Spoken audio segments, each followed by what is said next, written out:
दोस्तों, 10 मुहर्रम के दिन इस्लाम धर्म के मानने वाले कुछ लोग ताजिया निकालते हैं, ढोल बजाते हैं और अपने आप को मारते हैं, यानी कि खुद को तकलीफ देते हैं और मातम मनाते हैं। आज की इस वीडियो में हम आपको बताने वाले हैं कि मुसलमान मुहर्रम क्यों मनाते हैं। इस दिन यानी कि 10 मुहर्रम के दिन आखिर ऐसा क्या हुआ था कि जिसकी वजह से मुसलमान 10 मुहर्रम के दिन मातम मनाते हैं। और यही नहीं, साथ ही हम आपको यह भी बताने वाले हैं कि इस्लाम में ताजिया की शुरुआत कब और कैसे हुई। सबसे पहला ताजिया कब और कहां पर निकला, जानकर आप भी हैरान रह जाओगे। इसलिए आज का यह वीडियो आप सभी के लिए बहुत ही ज्यादा खास है। आप इसको आखिर तक जरूर देखें और आप सबसे यह गुजारिश है कि आप इस वीडियो को लाइक करें या ना करें, मगर मेहरबानी करके इसे शेयर जरूर कर दें ताकि यह जानकारी और भी लोगों के पास में पहुंच जाए। तो चलिए दोस्तों, शुरू करते हैं। दोस्तों, सबसे पहले तो हम आपको बता दें कि 10 मुहर्रम के दिन हजरत इमाम हुसैन को और आपके छोटे छोटे बच्चों को करबला के मैदान में भूखा प्यासा शहीद कर दिया गया था, जिनकी याद में यानी कि हजरत इमाम हुसैन की शहादत को याद रखते हुए 10 मुहर्रम के दिन मुसलमान मातम मनाते हैं। हजरत इमाम हुसैन अल्लाह के प्यारे नबी हजरत मोहम्मद सल्लल्लाहु वसल्लम के नाती थे, यानी कि हजरत इमाम हुसैन आपकी प्यारी और लाडली बेटी हजरत फातिमा के बेटे थे, जिनको 10 मुहर्रम के दिन करबला के मैदान में 3 दिन तक भूखा प्यासा रखकर शहीद कर दिया गया था। उस वक्त हजरत इमाम हुसैन के साथ में उनके घर के छोटे छोटे बच्चे और औरतें भी थीं। उन सबको भी शहीद कर दिया गया था। दोस्तों, मुहर्रम के इतिहास को गहराई से समझने के लिए हमें तारीख के उस हिस्से में चलना पड़ेगा जहां से इस जंग की शुरुआत हुई थी। इसलिए आप इस वीडियो को बगैर स्किप किए आखिर तक इसे गौर से जरूर देखना। दोस्तों, यह उस वक्त की बात है जब इस्लामी खिलाफत यानी कि खलीफा का राज हुआ करता था। खलीफा उस वक्त दुनिया में तमाम मुसलमानों का प्रमुख नेता हुआ करता था। अल्लाह के प्यारे नबी हजरत मोहम्मद सल्लल्लाहु वसल्लम के फरमान पर 4 खलीफा चुने गए थे। यह खलीफा हमेशा ही लोगों की राय के हिसाब से चुने जाते थे।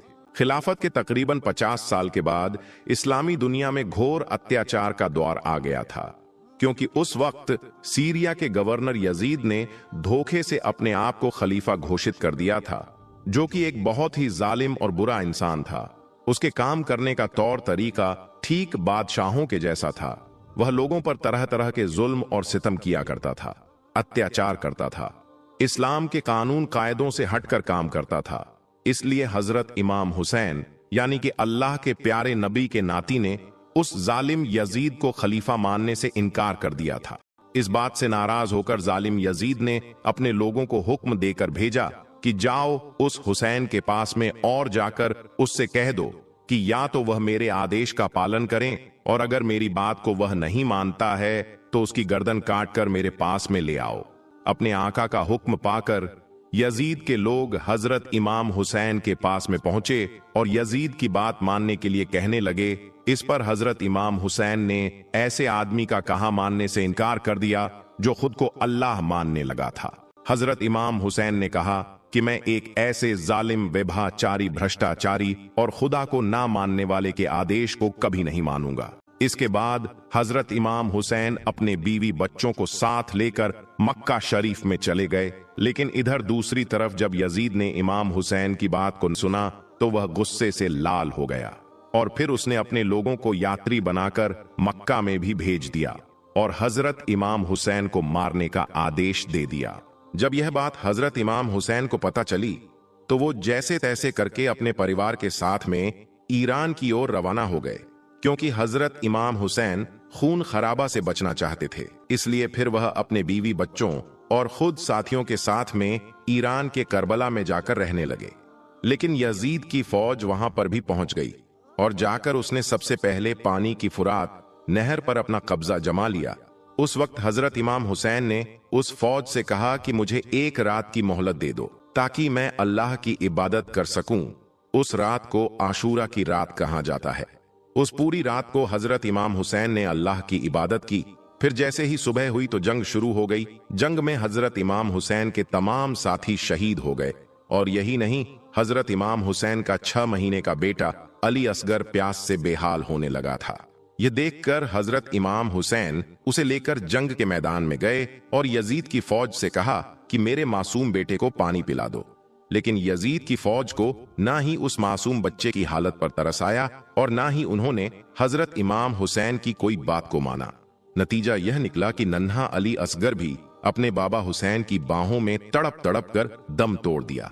आखिर में उस जालिम फौज ने हजरत इमाम हुसैन को भी शहीद कर दिया। इस तरह से इमाम हुसैन और उनके घर वालों ने इस्लाम और इस्लाम के रसूलों के लिए अपने आप को कुर्बान कर दिया। यही वजह है कि खुदा के इस नेक बंदे की शहादत की याद में मुसलमान 10 मुहर्रम के दिन मातम मनाते हैं। अब आपको बताते हैं कि मुहर्रम के महीने में ताजिए की शुरुआत कैसे हुई, इसके पीछे की क्या कहानी है, इसके पीछे का क्या वाकया है। दोस्तों, सन 1370 की बात है। उस वक्त भारत, पाकिस्तान, बांग्लादेश और अफगानिस्तान ये सब देश शामिल में ही थे, यानी कि 1370। ये उस वक्त की बात है जब भारत एक विशाल देश हुआ करता था। उस वक्त भारत में तैमूर लंग नाम के एक राजा की हुकूमत हुआ करती थी। तैमूर लंग तुर्की का रहने वाला एक बादशाह था। उसको हजरत इमाम हुसैन से बहुत ज्यादा मोहब्बत थी, इसलिए जब भी मुहर्रम का महीना आता तो वह बादशाह रोजाए इमाम हुसैन की जियारत के लिए इराक में जरूर जाया करता था। यानी कि तैमूर लंग हर साल मुहर्रम के महीने में ईरान जरूर जाता था। लेकिन एक बार ऐसा हुआ कि तैमूर लंग सख्त बीमार पड़ गया और वह इतना ज्यादा बीमार हो गया कि वह उठकर चलने फिरने के लायक भी ना बचा। बड़े बड़े हकीमों ने और तबीब ने उसका खूब इलाज किया, लेकिन उसकी बीमारी का कुछ भी इलाज न हो सका। इसके बाद जैसे ही मुहर्रम का महीना करीब आने लगा तो तैमूर लंग हजरत इमाम हुसैन की मोहब्बत में बेचैन होने लगा। वह इराक जाने के लिए तड़पने लगा। लेकिन इस बार वह इस हालत में नहीं था कि वह रोजा इमाम हुसैन की जियारत करने के लिए इराक में जा सके, क्योंकि हकीम और तबीब ने उसको सफर के लिए मना कर दिया था। यह देखकर तैमूर लंग अपने बिस्तर पर पड़ा पड़ा परेशान रहने लगा। उस वक्त तैमूर लंग का एक खास मंत्री था जो कि सिया समुदाय से था। वह सबसे खास मंत्रियों में से एक मंत्री था। एक दिन बादशाह तैमूर लंग ने उसको अपने पास में बुलाया और अपनी इस परेशानी के बारे में उसको बताया और साथ ही उससे कहा कि वह कोई ऐसा रास्ता निकाले कि वह किसी भी तरह से रोजाए इमाम हुसैन की जियारत कर सके। बादशाह की इस परेशानी को देखकर फिर उस सिया मंत्री ने अपने तमाम आवाम में ऐलान करवा दिया कि जो भी कोई रोजा इमाम हुसैन की शक्ल में, यानी कि जो भी कोई उसका हूबहू नक्शा बनाकर लाएगा, उसको बादशाह की तरफ से एक बहुत बड़ा इनाम दिया जाएगा। यह सुनकर फिर उस जमाने के जो बड़े बड़े कलाकार थे, उन सब ने मिलकर रोजाए इमाम हुसैन के जैसा मॉडल बनाना शुरू कर दिया। इसके लिए उन्होंने बांस की लकड़ियों का इस्तेमाल किया। आखिरकार उन्होंने बांस की लकड़ियों को जोड़ जोड़कर रोजाए इमाम हुसैन के जैसा नक्शा बना दिया। फिर उसको खजूर के पत्तों से और दूसरी चीजों से सजाया गया।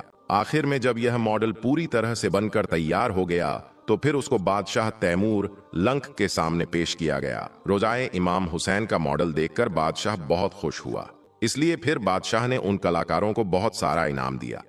हम आपको बता दें कि यह बात सन 170 की है। उस दिन पहली बार यहाँ ताजिया बनकर तैयार हुआ था। जिन ताजियों को आज हम और आप देख रहे हैं, उनकी शुरुआत उसी दिन से हुई थी। दोस्तों, इसके बाद तैमूर लंग के उस ताजी की चर्चा दूर दूर तक होने लगी और यही नहीं, रशिया और चाइना के कई हिस्सों में भी यह बात फैल गई। इसके बाद जिन लोगों को हजरत इमाम हुसैन से सच्ची मोहब्बत थी, वो सब लोग इस ताजिया की जियारत करने के लिए आने लगे। अब हर साल तैमूर लंग को खुश करने के लिए तरह तरह के ताजिए बनाए जाने लगे। मगर हम आपको बता दें कि तैमूर लंग का यह काम ज्यादा दिनों तक नहीं चल सका, क्योंकि एक दिन अचानक ही बादशाह की मौत हो गई। लेकिन तब तक ताजिया बनाने का यह रिवाज पूरे भारत में नहीं बल्कि दुनिया के कई और हिस्सों में भी फैल चुका था। इसके बाद धीरे धीरे भारत का बंटवारा होने लगा। भारत, पाकिस्तान, बांग्लादेश और अफगानिस्तान ये सब देश अलग अलग हो गए, मगर ताजिया बनाने का रिवाज वैसे ही चलता रहा। यही वजह है कि इन देशों में आज भी मुहर्रम के महीने में ताजिया बड़ी धूमधाम के साथ में निकाला जाता है। हम आपको बता दें कि ताजिया निकालने का यह रिवाज भारत से ही शुरू हुआ था, इसलिए आज भी यह रिवाज भारत के आसपास में फैला हुआ है। यानी कि इन्हीं देशों में सिर्फ यह ताजिया निकाला जाता है। इसके अलावा सऊदी अरब समेत किसी भी इस्लामिक देश में यह ताजिया नहीं निकाला जाता है। दोस्तों, आज आप लोगों के लिए एक ऐसा वीडियो लेकर आए हैं जिसको सुनने के बाद और देखने के बाद यकीनन हर एक मुसलमान का चेहरा गुलाब की तरह खिल जाएगा। हर एक मुसलमान जो अपने आका से मोहब्बत करता है और अपने आका के सबसे बड़े मौजिज़ा कुरान करीम से मोहब्बत करता है, यकीनन उसका चेहरा खिल जाएगा। हर एक मुसलमान, हर एक कुरान के चाहने वाले के लिए एक बड़ा ही खूबसूरत वीडियो लेकर आए हैं। और उन लोगों के लिए जो इस्लाम से नफरत करते हैं, मुसलमानों से नफरत करते हैं और कुरान को कभी जलाने की कोशिश करते हैं, कभी फाड़ने की कोशिश करते हैं, कभी बेहुरमती करने की कोशिश करते हैं, उन लोगों को एक ऐसा झटका लगने वाला है, उनको 440 वोल्ट का झटका लगने वाला है, उनके सीने पर सांप लौटने वाला है। क्योंकि दोस्तों, कुरान का बड़ा चैलेंज, कुरान का ऐसा चैलेंज जिसके सामने आने के बाद सबकी बोलती बंद हो गई है। बड़े से बड़े, छोटे से छोटे और हर उस जाहिल की बोलती बंद हो गई है जो कुरान पर उंगली उठाता आया है। हर उस इंसान की बोलती बंद हो गई है जो कुरान की पाकीज़गी को चैलेंज करने की गलती किया है। तो दोस्तों, बने रहे इस वीडियो में लगातार। हम आपके लिए एक नया और नायाब वीडियो लेकर आए हैं और सच्चाई पर मबनी वीडियो लेकर आए हैं, जिसकी सच्चाई की गवाही, जिसकी सच्चाई की दलील हर एक मुसलमान का बच्चा बच्चा देता हुआ नजर आएगा। और हर आशिके रसूल जो यहां पर मौजूद है, जो इस वीडियो को देख रहा है, हर कुरान करीम का चाहने वाला जो इस वीडियो को देखकर मेरी बात की गवाही देता हुआ नजर आएगा।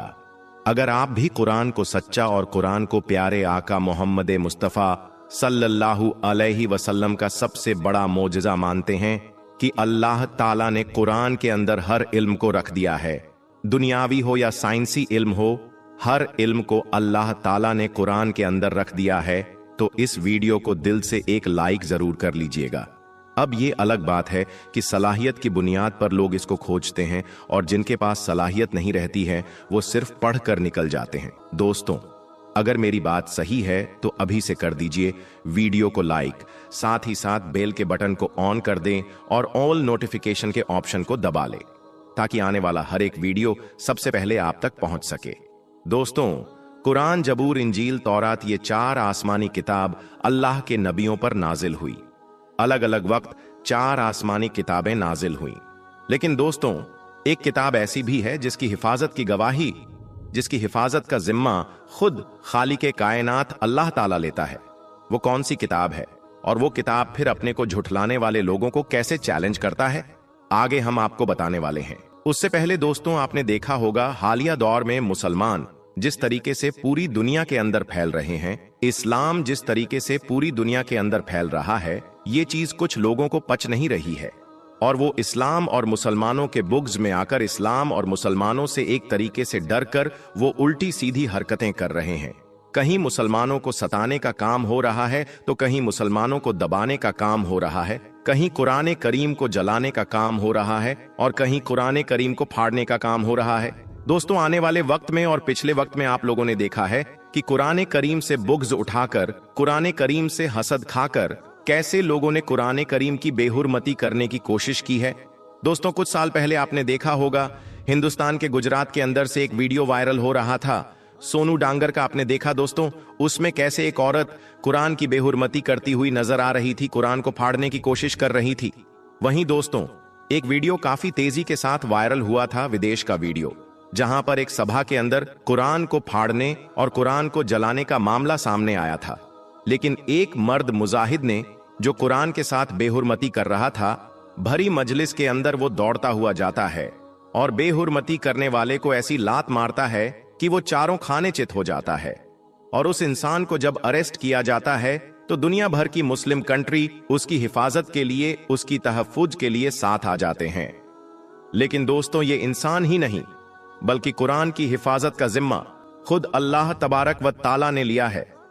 दोस्तों, और अगर पूरी दुनिया का कुरान, यानी सिर्फ हिंदुस्तान का कुरान नहीं, सिर्फ पाकिस्तान का कुरान नहीं, सिर्फ मलेशिया और सऊदी का कुरान नहीं, सिर्फ तुर्की और मिस्र का कुरान नहीं, बल्कि पूरी दुनिया के कुरान को एक जगह जमा करके अगर समंदर के गहराई में भी डाल दिया जाए तो दोस्तों, पूरी दुनिया के भक्त मिलकर भी कुरान को मिटा नहीं सकते।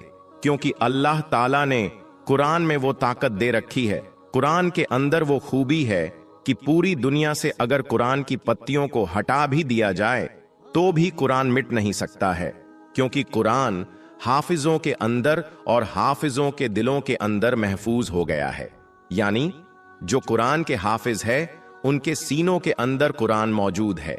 आप जाहिरी तौर पर जिस चीज को यानी फिजिकली तौर पर जिसको छू सकते हैं उसको तो मिटा सकते हैं, लेकिन जो कुरान हाफिजे कुरान के सीनों में महफूज हो गया है उस कुरान को कोई मायका लाल भी मिटा नहीं सकता है। दोस्तों, यह है कुरान का वो चैलेंज जो आज तक किसी भी बड़े से बड़े ज्ञानी ने पूरा नहीं किया है। दोस्तों, अभी भी और पिछले जमाने में भी बहुत सारे ऐसे लोग आए हैं जिन्होंने कुरान को चैलेंज करने की कोशिश की, कुरान को झुठलाने की कोशिश की, लेकिन इसके जैसी वो एक आयत भी ना बना सके। दोस्तों, कुरान की शान देखिए, अल्लाह के कलाम की शान देखिए। प्यारे आका मोहम्मद मुस्तफ़ा सल्लल्लाहु अलैहि वसल्लम की जिंदगी का हर एक लम्हा एक मोजिज़ा है, लेकिन सभी मोजिज़ा में सबसे बड़ा मोजिज़ा अगर किसी को माना जाता है तो वो है कुरान करीम, जो रसूल अकरम सल्लल्लाहु अलैहि वसल्लम पर नाजिल हुआ, उसको सबसे बड़ा मोजिज़ा माना जाता है। दोस्तों, कुरान करीम का ये चैलेंज है, ओपन चैलेंज है कि अगर किसी में दम है, अगर किसी में ताकत है, अगर किसी के दिल गरूर है, अगर वो अपने आप को बड़ा तुर्रम खा समझता है, अगर अपने आप को कोई ज्यादा ज्ञानी समझता है और कुरान को झुठलाने की कोशिश करता है, तो कुरान ओपन चैलेंज करता है।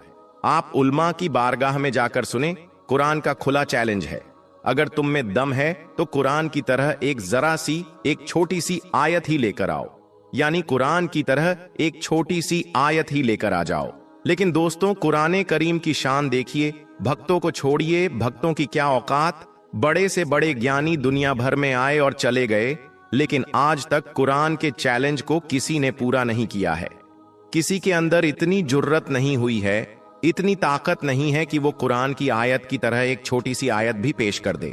क्योंकि दोस्तों, वो लोग इंसान की लिखी हुई किताब को तो बदल सकते हैं, इंसान की लिखी हुई किताब की तरह किताब तो कोई ला सकता है, लेकिन दोस्तों, जो किताब अल्लाह का कलाम है, जो यहां नहीं बल्कि आसमान से उतरा है, उसकी नकल कोई कैसे कर सकता है?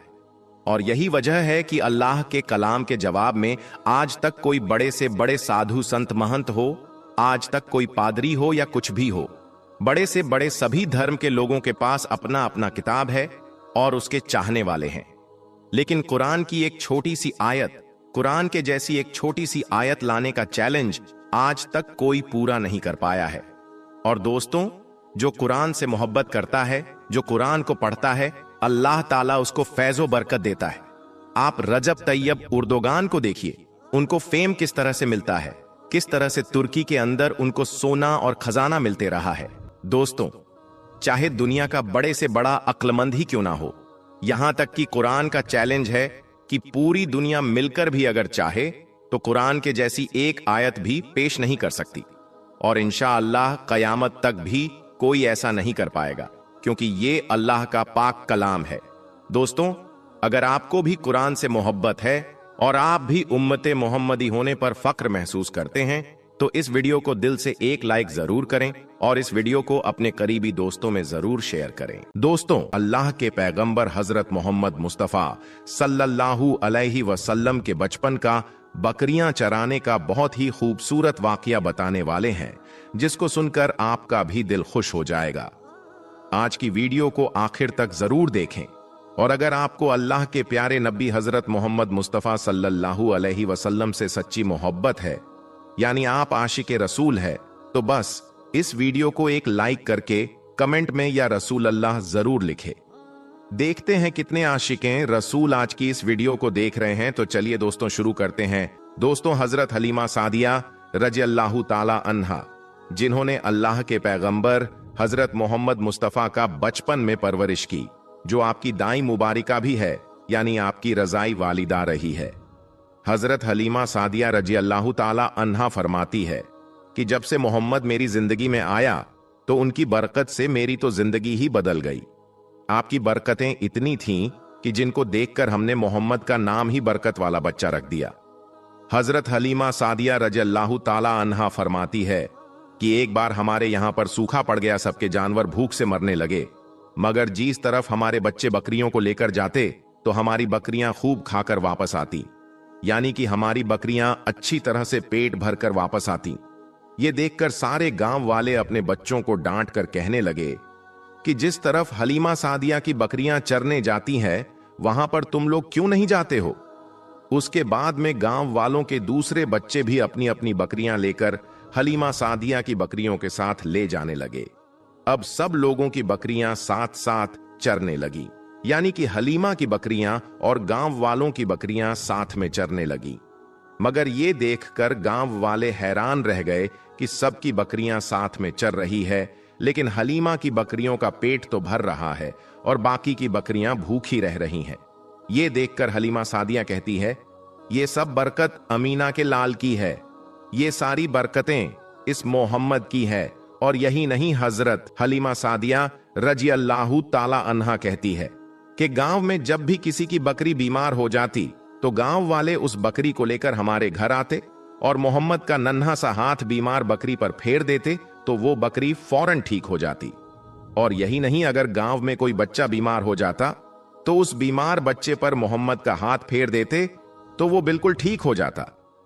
प्यारे दोस्तों, अल्लाह के पैगंबर हजरत मोहम्मद मुस्तफ़ा सल्लल्लाहु अलैहि वसल्लम जब हजरत हलीमा सादिया के पास में परवरिश पा रहे थे और जब आपकी उम्र मुबारक 3 साल की हो गई थी, तो एक दिन हलीमा सादिया की सगी बेटी अपनी मां से कहने लगी, यानी कि आप सल्लल्लाहु अलैहि वसल्लम की मुंह बोली बहन अपनी मां हलीमा सादिया से कहने लगी कि जब मैं बकरी चराने के लिए जाती हूं तो मेरा वहां पर भाई मोहम्मद के बगैर दिल नहीं लगता। ये मेरी मां, मेरा एक काम करो, जब मैं बकरियां चराने के लिए जाऊं तो मेरे भाई मोहम्मद को भी मेरे साथ में भेज देना।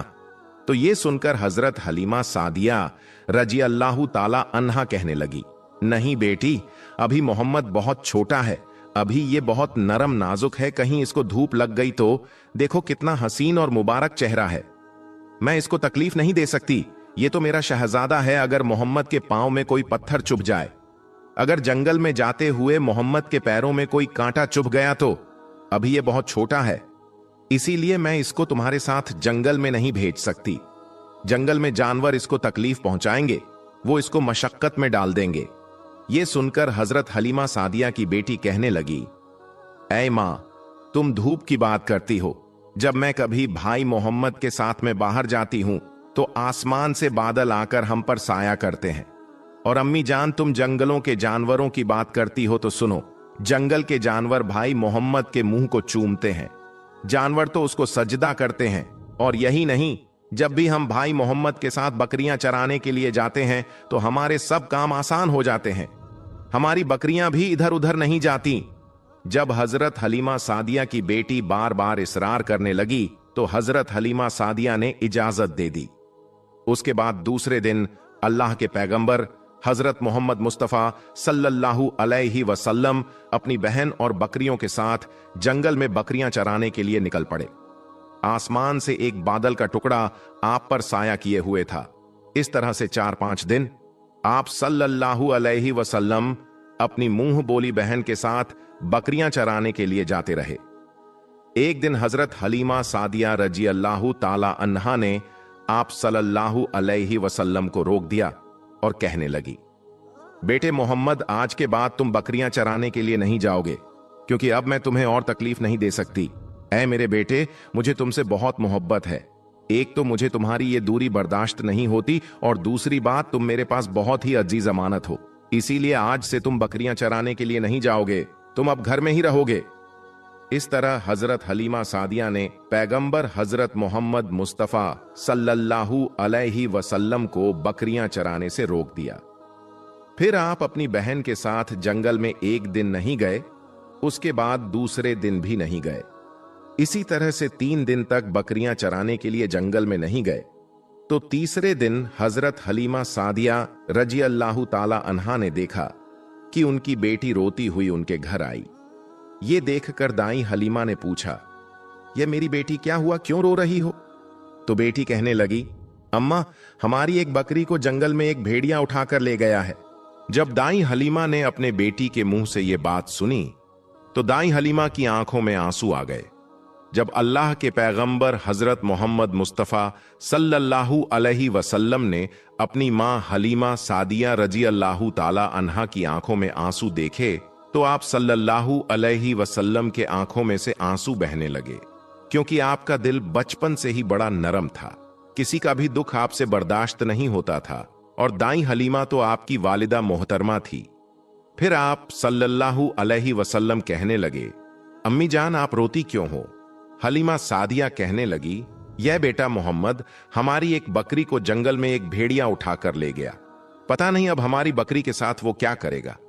तो ये सुनकर अल्लाह के प्यारे नबी सल्लल्लाहु अलैहि वसल्लम ने फरमाया, अम्मी जान आप रोना बंद कर दो, हम हमारी बकरी को अभी वापस लेकर आते हैं। ये बात सुनकर अम्मा हलीमा सादिया कहने लगी, नहीं मेरे बेटे आप जंगल में मत जाना, भेड़िया खतरनाक होते हैं, वो कहीं आपको नुकसान ना पहुंचा दे। इसी तरह दाई हलीमा मना करती रही, लेकिन आप सल्लल्लाहु अलैहि वसल्लम नहीं माने और कहने लगे, नहीं अम्मा, हम अभी के अभी हमारी बकरी को वापस लेकर आते हैं। उसके बाद अल्लाह के पैगंबर हजरत मोहम्मद सल्लल्लाहु अलैहि वसल्लम बकरी की तलाश में जंगल पहुंच गए और एक सदा लगाई। सदा दी आपने, ऐ साकीने सहरा इधर आओ, मेरी अम्मी की बकरी ले गया है, कौन बतलाओ। सदा सुनते ही सारे भेड़िए जानवर सब आए झुकाकर सर सलामी दी अदब उनका बजा लाए। ये जंगल के जानवरों मेरी अम्मा हलीमा की बकरी वापस। बस आप सल्लल्लाहु अलैहि वसल्लम का इतना ही फरमाना था कि जंगल के तमाम जानवर बकरी को साथ लिए दौड़ते हुए आए और उनके कदमों में झुककर सलामी देने लगे।